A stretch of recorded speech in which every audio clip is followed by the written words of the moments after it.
Has sintonizado Frecuencia Maldita. Aquí cada historia fue encontrada. Cada voz tiene un origen y algunas jamás debieron ser escuchadas. Ponte los auriculares, apaga la luz y escucha bajo tu propia responsabilidad. La transmisión comienza ahora. El archivo que estás a punto de escuchar fue enviado a Frecuencia Maldita por una persona que pidió permanecer completamente en el anonimato. Dentro del paquete había una vieja grabadora digital, un llavero oxidado con el número 17 y una hoja escrita a mano. Solo tenía una frase: si alguna vez trabajas en la morgue del pabellón C, nunca respondas cuando alguien golpee desde adentro. Los nombres fueron modificados para proteger la identidad de los involucrados. Pero la historia está inspirada en testimonios de trabajadores nocturnos que aseguraron haber vivido sucesos imposibles de explicar. Invierno de 2018, Hospital San Jerónimo, un edificio centenario ubicado a las afueras de una pequeña ciudad. La morgue funcionaba en el subsuelo, lejos de las salas de internación, lejos del movimiento del personal, y, durante la noche, completamente sola. Esteban tenía 46 años. Había trabajado durante años como sereno. Nunca creyó en fantasmas, ni en maldiciones. Aceptó el turno nocturno porque necesitaba el dinero. Su trabajo era simple: recibir los cuerpos que llegaban durante la madrugada, completar la documentación y esperar el cambio de turno al amanecer. Nada más. Antes de retirarse, un enfermero veterano le entregó las llaves. Lo miró fijamente y le dijo algo que Esteban nunca olvidaría. Hay 3 reglas. Nunca entres solo a la cámara frigorífica. Nunca mires las cámaras exactamente a las 3:33. Y si escuchas golpes desde un cajón, espera hasta que salga el sol. Esteban sonrió. Pensó que era la típica broma para asustar al nuevo. Guardó las llaves y comenzó su turno. Las primeras horas fueron completamente normales. Solo el zumbido constante de los refrigeradores, el sonido del reloj y el eco de sus propios pasos. A las 11:20 de la noche llegó el último traslado. Firmó la documentación, acomodó el cuerpo en el cajón número 17, cerró la puerta metálica y volvió a la oficina. La morgue quedó en absoluto silencio hasta que escuchó un golpe, seco, metálico, toc. Esteban levantó la vista. Pensó que el metal se estaba contrayendo por el frío. Era algo normal. Volvió a concentrarse en los papeles. Toc, toc. Esta vez fueron 2 golpes, más fuertes. Se puso de pie, recorrió el pasillo, revisó todas las puertas. Todo estaba cerrado. Volvió a la oficina. Intentó convencerse de que no era nada. Entonces los golpes regresaron, 3 veces, siempre con el mismo intervalo. Toc, toc, toc. Esteban recordó las palabras del enfermero: no abras ningún cajón. Sacudió la cabeza. No iba a dejarse sugestionar. Tomó la linterna y caminó hasta la cámara frigorífica. El frío era intenso. La luz blanca apenas iluminaba las filas de cajones metálicos. Todo parecía estar en orden hasta que vio algo extraño. El cajón número 17 estaba entreabierto, apenas unos centímetros. Él estaba completamente seguro de haberlo cerrado. Se acercó lentamente, sujetó la manija y terminó de cerrarlo. En ese mismo instante, sintió una respiración justo detrás de su hombro. Giró de inmediato.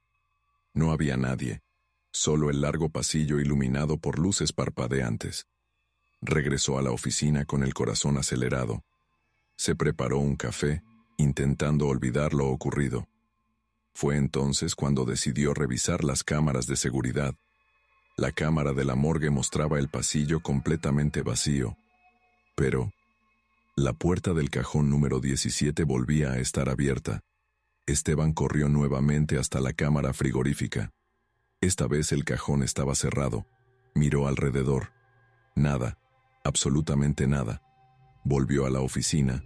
Observó otra vez el monitor y sintió un escalofrío. Ahora no era el cajón, era una persona. De pie al final del pasillo, completamente inmóvil, mirando directamente hacia la cámara. Esteban acercó el zoom. La imagen perdió calidad, La figura permanecía inmóvil. Vestía una antigua bata de hospital, pero su rostro no podía distinguirse. Solo era una oscuridad absoluta. Mientras seguía observando el monitor, la figura levantó lentamente un brazo y señaló hacia un lugar. El cajón número 17. En ese mismo instante, toda la morgue quedó completamente a oscuras. Solo los monitores permanecían encendidos, y desde el fondo del pasillo volvió a escucharse el mismo sonido. Toc, toc, toc. La morgue quedó completamente a oscuras. Solo los monitores iluminaban la oficina con una luz azulada, débil. Esteban permaneció inmóvil, escuchando. Pero entonces los golpes regresaron, más fuertes que antes. Toc, toc, toc. No provenían de las paredes, venían claramente desde el cajón 17. Esteban tomó la linterna y salió de la oficina. El largo pasillo parecía más oscuro, como si el propio edificio estuviera conteniendo la respiración. Cuando llegó a la puerta de la morgue, escuchó una voz, muy baja, muy distante, como un susurro. Empujó la puerta lentamente.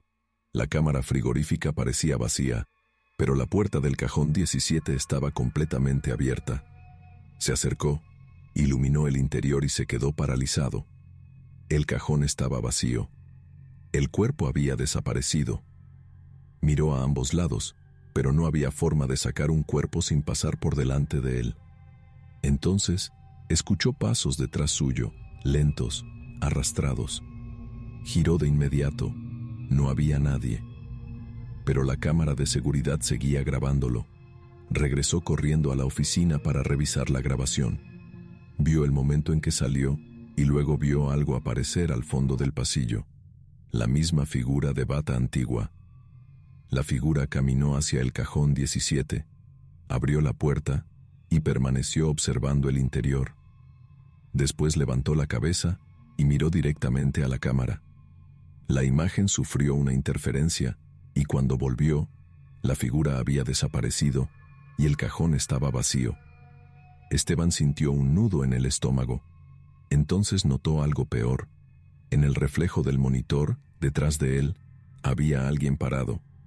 Giró violentamente, pero la oficina estaba vacía. Volvió a mirar la pantalla y la figura seguía allí, reflejada detrás de él, esperando. Las luces regresaron de golpe y la figura desapareció. Eran las 6 de la mañana. El turno había terminado. Antes de irse, revisó los registros antiguos del hospital y encontró una fotografía de 1964. Mostraba a los trabajadores de la morgue y al fondo estaba exactamente la misma figura con la vieja bata. En el reverso decía, empleado desaparecido durante el turno nocturno. Esteban renunció esa misma mañana y nunca volvió a una morgue. Pero cada aniversario de aquella noche recibía una llamada a las 3:33 de la madrugada. Al responder, solo escuchaba 3 golpes. Toc, toc, toc, y la llamada se cortaba. Los empleados actuales aseguran que, a veces, las cámaras siguen captando a ese hombre al final del pasillo, observando, esperando. Este fue el archivo FM010 de Frecuencia Maldita. Algunos lugares guardan recuerdos, otros guardan algo mucho peor. Si alguna vez trabajas solo y escuchas golpes donde no debería haber nadie, tal vez sea mejor no responder. Hasta la próxima transmisión.